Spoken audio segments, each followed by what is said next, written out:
Subscribe कीजिए science study bye Khan channel को और लेटेस्ट अपडेट के लिए बेल आइकन को प्रेस कीजिए। हेलो एवरीवन, अस्सलाम वालेकुम। I hope you have a wonderful day.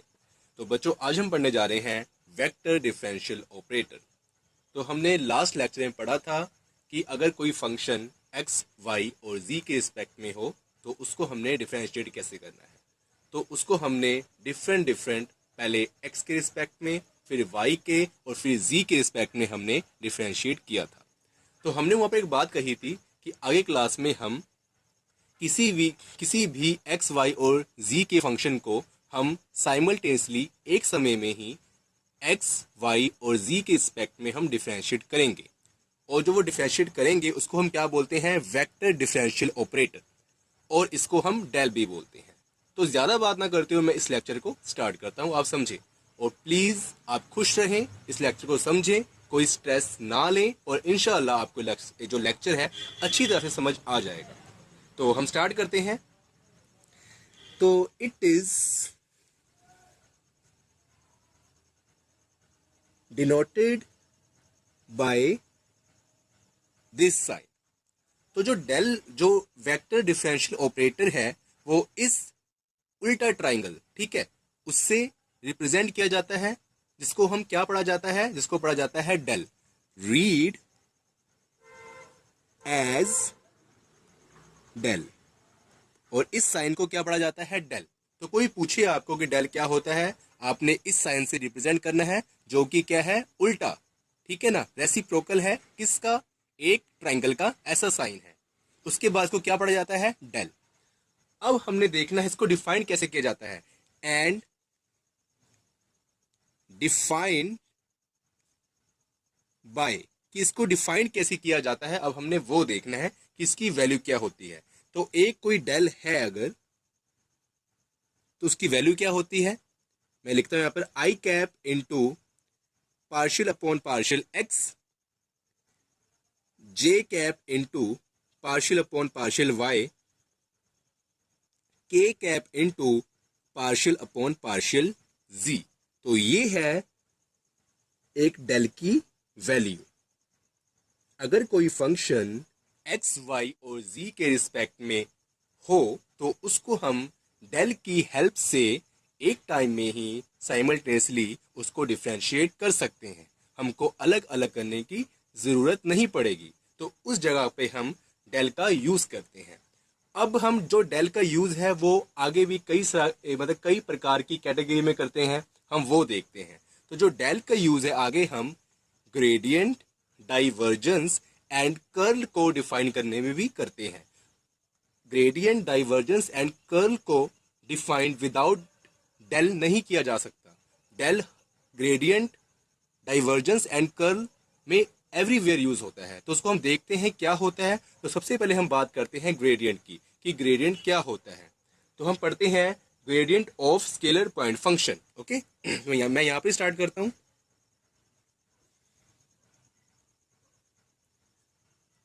Gradient of scalar point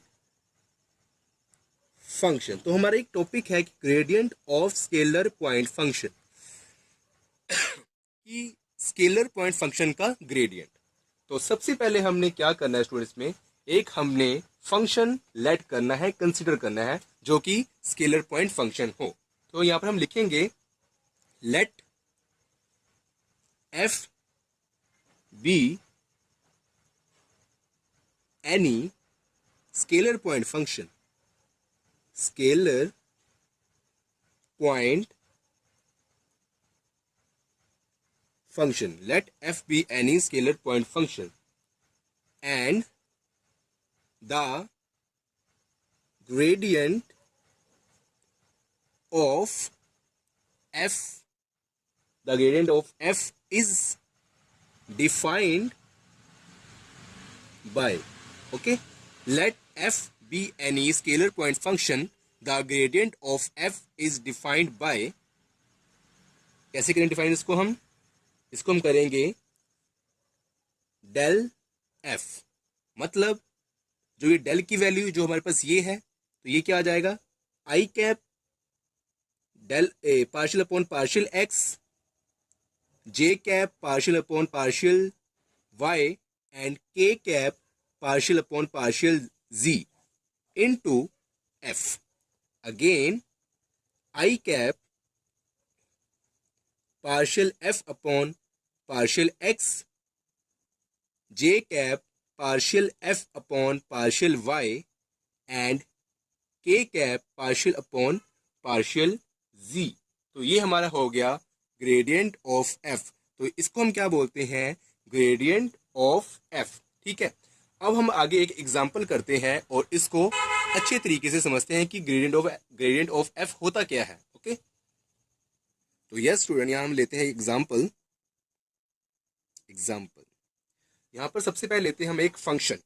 F is a function if F equal to X square Y square Z square plus X Y, then find del F. Okay, और हमने इसका solution निकालना है, del F. And del की जो value होती है वो क्या होती है, I cap partial upon partial X, J cap partial upon partial Y and K cap partial upon partial Z into F function की value X square Y square Z square plus X Y. ठीक है, इसको हमने differentiate करना है, तो ये क्या बन जाएगा हमारा तो ये बन जाएगा I cap partial upon partial X, X square Y square Z square plus X Y, J cap partial upon partial Y, X square Y square Z square plus X Y, K cap partial upon partial Z, X square Y square Z square plus X Y. इसको हम करते हैं differentiate. सबसे पहले with respect to x, तो यहाँ पर X square present है, तो यहाँ पर वाई स्क्वेयर और जी स्क्वेयर प्रेजेंट है. तो जब हम विद रिस्पेक्ट टू एक्स इसको डिफरेंशिएट करेंगे तो वाई स्क्वेयर और Z square as a constant treat करेगा. तो ये क्या बन जाएगा, आई कैप का आई कैप एक्स स्क्वेयर का 2x Y square Z square plus यहाँ पर भी x प्रेजेंट है, तो x का जो डिफरेंशिएट होगा वो होगा 1 y एज अ कांस्टेंट, तो this is y. After j cap, अब इसका हम करेंगे डिफरेंशिएट. यहाँ पर एक्स स्क्वेयर और जी स्क्वेयर ट्रीट करेगा एज अ कांस्टेंट, तो ये बन जाएगा 2y X square Z square plus X. Similarly K cap, यहाँ पर जो एक्स स्क्वेयर और Y square as a constant treat करेगा और जो जी स्क्वेयर है इसका डिफरेंशिएट होगा, तो 2z x square Y square. और यहाँ पर एक्स वाई एक्चुअली कांस्टेंट है और यहाँ पर z एक्चुअली एब्सेंट है, तो एक्स वाई यहाँ पर एज अ कांस्टेंट ट्रीट करेगा और कांस्टेंट का जो डिफरेंशिएट होता है वो होता है 0. तो यहाँ पर हमारे पास जो वैल्यू रहेगी वो यही रहेगी. ओके, तो ये हमारा क्या आ गया आंसर. तो this is the gradient of scalar point function. तो आई होप कि आपको ये जो एग्जाम्पल के थ्रू जो ये टॉपिक है आपको समझ आ गया होगा. अब कुछ इसके रिमार्क हैं, और पहले रिमार्क से पहले हम एक बात और कर लेते हैं. इसकी क्या है कि इफ हमने मान ले कि कोई पॉइंट है कि जो हमने डेल एफ है जो ग्रेडियंट है एट अ पॉइंट हमें डिफाइन करना है. मान लें कि इन्होंने एक पॉइंट दिया हुआ है P जिसकी जो वैल्यू है वो है 111. ओके, तो यहाँ लिख लेते हैं at a point P 111. Okay, तो एट अ पॉइंट P 111. अब हमने क्या करा कि क्वेश्चन को थोड़ा बढ़ा लिया, इसको हम समझेंगे. अब हम क्या करेंगे, डेल एफ पी जिसकी वैल्यू है 111 लिख सकते हैं 1 1 एंड 1 इक्वल टू, हमने क्या करना है जहां पर हमारा डेल एफ आया है उसका जो हमारे पास सोल्यूशन आया है उसमें जहां पर x है y है और z है वहां पर हमने 111 पुट करना है. ये x को रिप्रेजेंट करना है, ये x की वैल्यू है, ये y की और ये z की। तो 1x 1y 1z, तो ये क्या बन जाएगा, इसे हमने यहाँ पर पुट किया, यहाँ बन जाएगा i कैप। ओके, अंदर क्या बन जाएगा 1 1 1, तो ये बन जाएगा 2 प्लस 1। j कैप 1 1 1, तो बन जाएगा 2 प्लस 1 प्लस k कैप 1 1 1, तो ये बन जाएगा 2। तो ये क्या बन गया हमारा, फिर मैं यहाँ पर यहाँ लिख देता हूँ कि नीचे फिर जगह नहीं बची। तो ये क्या बन जाएगा 2 plus 1 3 i cap, 2 plus 1 3 j cap and 2 k cap. Okay, तो आई होप कि आपको ये समझ आया होगा। यहाँ पर 1 2 1 भी हो सकता है, कोई भी पॉइंट हो सकते हैं। तो अगर 1 2 1 हो तो यहाँ पर जो 1 रिप्रेजेंट करेगा वो करेगा x को, जो 2 रिप्रेजेंट करेगा वो करेगा y को, और जो 1 रिप्रेजेंट करेगा वो करेगा z को। आई एम सॉरी, थोड़ी सी मेरी तबीयत खराब है। अब आगे हम करते हैं रिमार्क, और रिमार्क में देखते हैं कि कुछ हमारे इंपॉर्टेंट पॉइंट्स क्या हैं, इसको हमने ध्यान रखना है इस टॉपिक को करने के लिए। ओके, अब करते हैं remark. Remark 1, the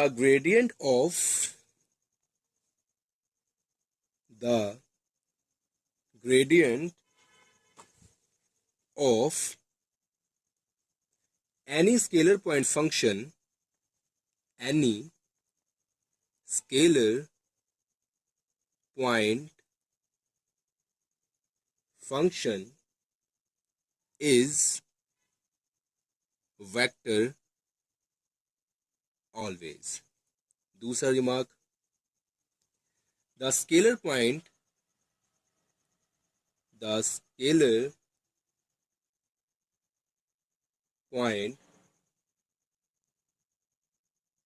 function represents a surface. तीसरा रिमार्क, the gradient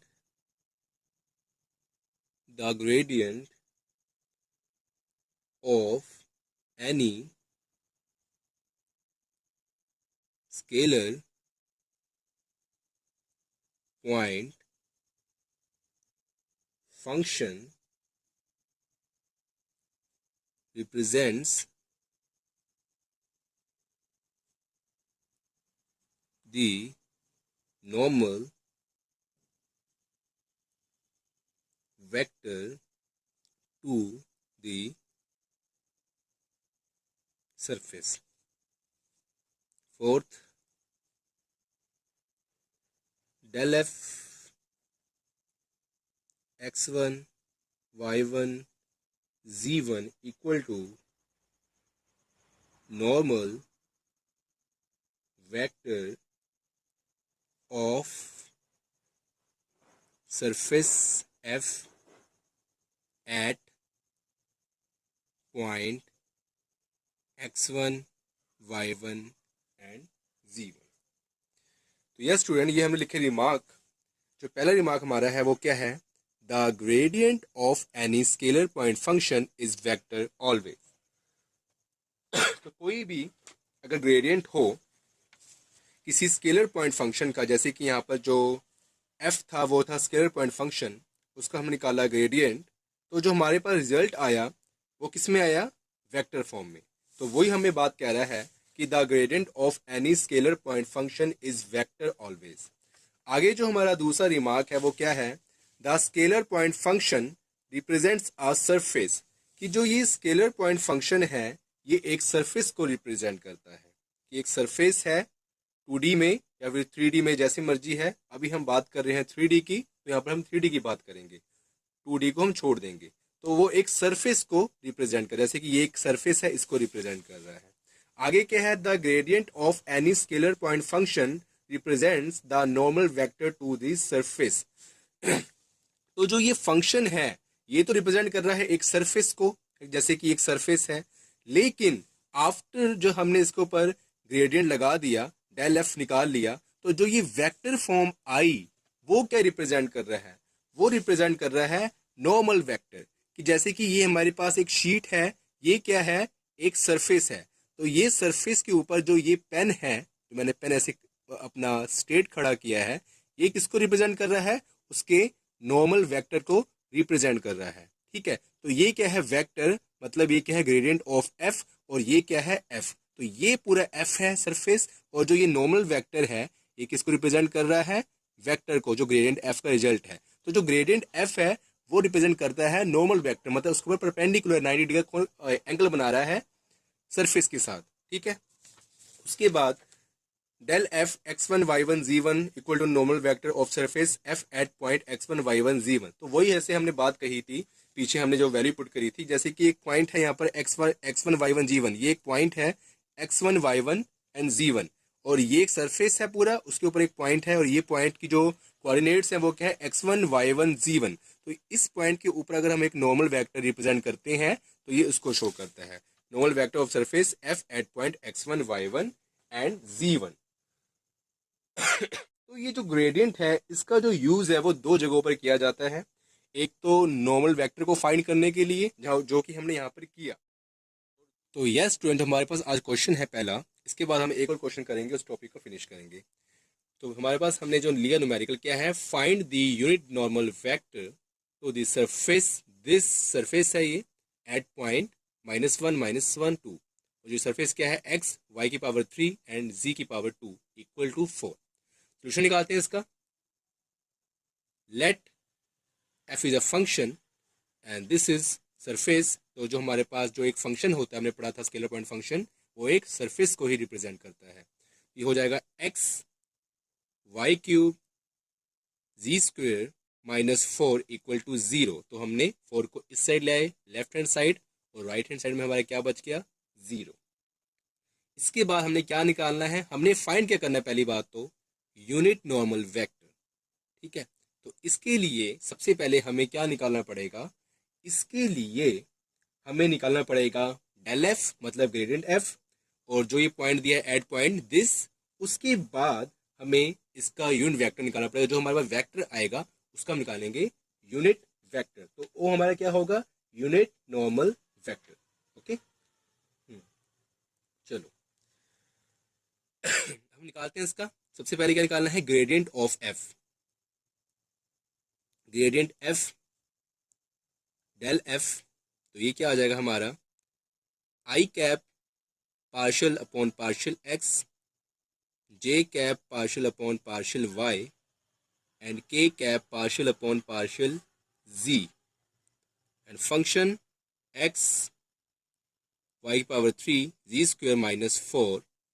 ओके, फिर I cap partial upon partial X, X Y cube Z square -4 plus J cap partial upon partial Y, X Y cube Z square -4, के cap partial upon partial Z, x Y cube Z square -4।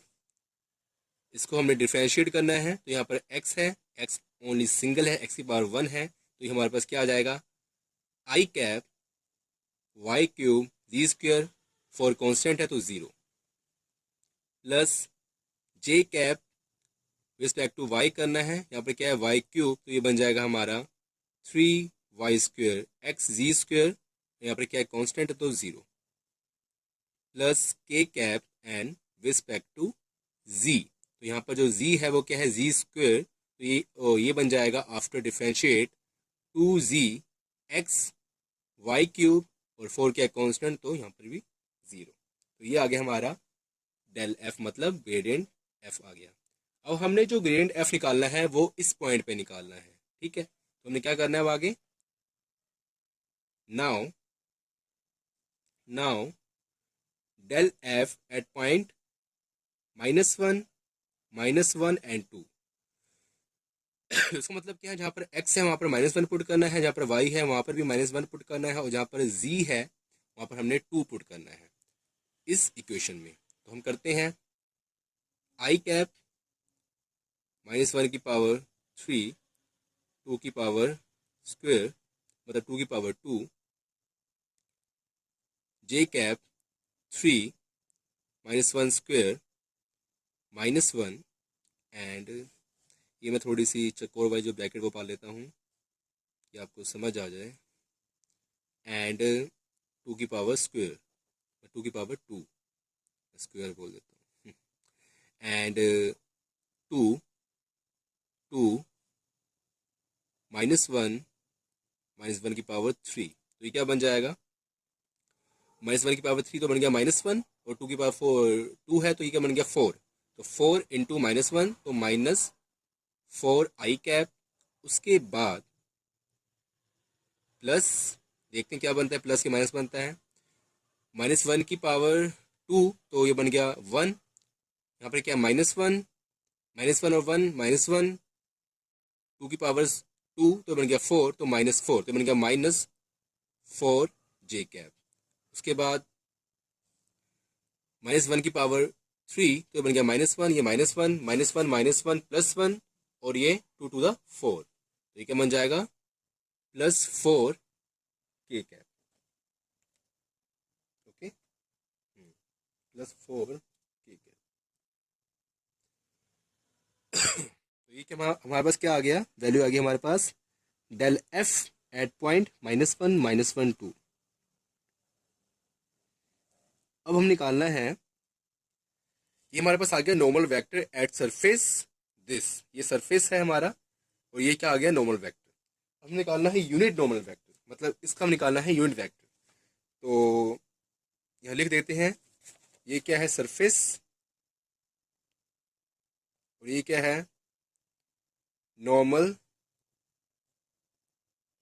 Vector to the surface at point -1 2, ये लिख सकते हैं कि अगर इसको हमने 1 कह दिया, सरफेस 1 है ये, तो 2 सरफेस 1 एट पॉइंट -1 और 2। इसके बाद हमने क्या करना है स्टूडेंट, यूनिट वेक्टर, ठीक है, इसके बाद करना है यूनिट वेक्टर। तो नाउ यूनिट नॉर्मल वेक्टर, तो क्या आएगा हमारे पास, ये क्या ग्रेडियंट एफ, तो ये क्या बन जाएगा हमारा, एक्चुअली कहीं हमने गलती कर दी है, यहाँ देखें, यहाँ पर कुछ गलत आ रहा है, देखें 2 टू द 4 एंड ये 3 -1 ये बन जाएगा -1 टू द 4 4 3 12, तो ये बन जाएगा 12, यहाँ पर आएगा 12, ओके, हाँ ये थोड़ी गलती हो गई हमसे, और इसको हमने करना है, नाउ हमारे यहाँ सही कर लेना आप, डेल एफ मतलब ये वाला del F upon del F का मोड, ठीक है, हमने क्या करना है, इसको आगे हमें सॉल्व करना है, तो डेल एफ कितना है हमारा -4 -12 जे कैप एंड +4 के कैप, इनका मोड नीचे, ये क्या बन जाएगा 4 4 the 16 144 +16 and this is -4 I cap -12 J cap and +4 K cap upon 144 16 और 16, तो ये हमारा बन जाएगा 176, और 176 को हम क्या लिख सकते हैं 28 8 4 4 2 2 11 एंड 11, 4 इसको लिख सकते हैं हम -4 आई कैप -12 जे कैप एंड +4 के कैप अपॉन 4 रूट 11, ओके, तो यहाँ से हम 4 निकाल सकते हैं कॉमन बाहर, ठीक है, तो ये क्या बन जाएगा हमारा 4 अंदर क्या आ जाएगा -I cap -3 J cap +K cap upon 4 root 11, 4 से 4 cancel, this is our required answer, ये क्या है हमारा यूनिट नॉर्मल वेक्टर, तो हमारे पास ये वैल्यू आ गई, मैं यहाँ लिख देता हूँ, क्या वैल्यू हमारे पास आई unit normal vector equal to minus I cap minus 3j cap and plus k cap upon √11. Okay, तो this is our required answer. अब हम आगे करते हैं नेक्स्ट क्वेश्चन.